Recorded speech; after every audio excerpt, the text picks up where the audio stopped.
West Bengal last 15 years నుంచి మన national సెక్యూరిటీకి చాలా డ్యామేజ్ అయింది. బార్డర్ సెక్యూరిటీ ఫోర్సెస్ కి ల్యాండ్ ఎలకేట్ చేయలేదు, ఫెన్సింగ్ వేయడాన్ని ఆపేశారు, ఇన్ఫిల్ట్రేషన్ ని ఎలో చేశారు. బట్ అదే న్యూ గవర్నమెంట్ ఫామ్ అయ్యాక లాస్ట్ 15 days లో చాలా మార్పులు తీసుకొచ్చారు. అసలు నేషనల్ సెక్యూరిటీకి డ్యామేజ్ అయ్యేలా వెస్ట్ బెంగాల్ గవర్నమెంట్ ఏం చేసింది? ఇది తెలవాలంటే మీకు ఇండియాకి వీకెస్ట్ పాయింట్ ఎక్కడ ఉందో తెలవాలి. అది బార్డర్ కాదు, అది సిలిగురి కారిడార్ లో ఉంది. ఈ సిలిగురి కారిడార్ ని ఇంగ్లీష్ లో చికెన్ స్నేక్ అని పిలుస్తారు. ఈ చిన్నటి కారిడార్ లెంత్ లో 60 kilometers ఉంటుంది. అండ్ అదే విడ్త్ లో కొన్ని చోట్ల 20 kilometers నుంచి 22 kilometers వరకు మాత్రమే ఉంటుంది. ఈ చిన్నటి కారిడార్ ఇండియాస్ మెయిన్ ల్యాండ్ ని నార్త్ ఈస్ట్ లో ఉన్న 8 states తో కనెక్ట్ చేస్తుంది. దీనికి బార్డర్స్ లో ఒక సైడ్ నేపాల్, ఇంకొక సైడ్ బంగ్లాదేశ్, మరొక పక్కన భూటాన్ అండ్ కొంచెం నియర్ లో చైనాస్ టిబెట్ ఉంటుంది. అందుకే దీన్ని చికెన్ స్నెక్ అని పిలుస్తారు. అదే హిందీలో సిలిగురి కారిడార్. ఇమాజిన్ ఈ కారిడార్ కి చిన్న డేంజర్ వచ్చినా కూడా ఎంటైర్ ఇండియాస్ మెయిన్ ల్యాండ్ నుంచి 8 ఇండియన్ స్టేట్స్ అనేవి ఐసోలేట్ అయిపోతాయి. అంటే army movements, fuel supply, food, transport and railways అన్ని సింగిల్ కారిడార్ మీద డిపెండ్ అయి ఉన్నాయి. ఇంత సెన్సిటివ్ ఏరియాకి ఆల్మోస్ట్ 600 kilometers ఆఫ్ బార్డర్ కి ఫెన్సింగ్ వేయకుండా, బిఎస్ఎఫ్ కి అప్రూవల్స్ ఇవ్వకుండా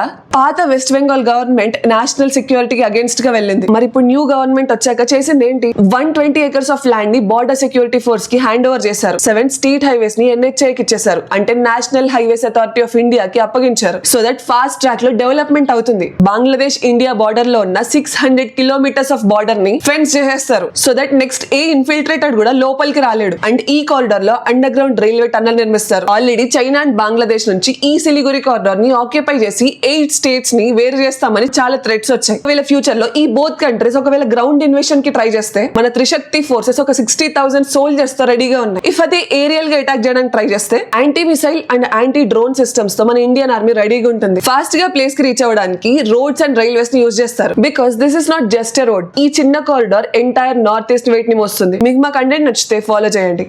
జై హింద్.